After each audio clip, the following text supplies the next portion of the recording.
নমস্কাৰ, আজি নতুন এটা ৰেচিপি লৈ আহিছোঁ, লাই আৰু চিকেন। এয়া মই তেল বহাই দিলোঁ। এয়া ফাৰ্ষ্ট আলুখিনি ভাজি ল'লোঁ।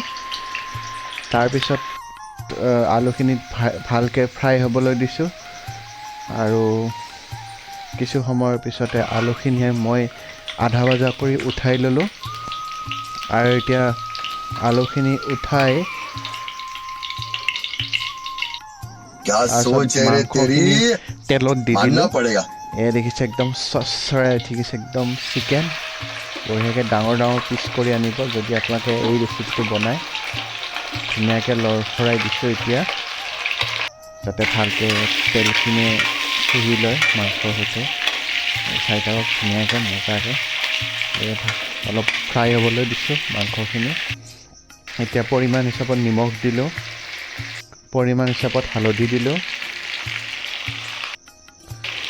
এয়া ধুনীয়াকৈ একদম হালধি নিমখ দিয়াৰ পিছত এই কালাৰটো উঠিছে।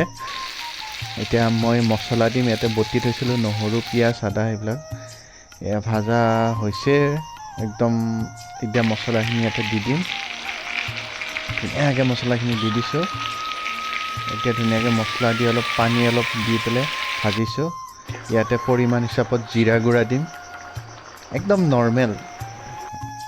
পৰিমাণ হিচাপত ছানৰাইজ গৰম মছলা দিম। এইটো ধুনীয়া মছলা হয়, আপোনালোকে ইউজ কৰিব পাৰে, ছানৰাইজৰ হয়। এই ধুনীয়াকৈ উতলি আছে, দেখা পাইছে।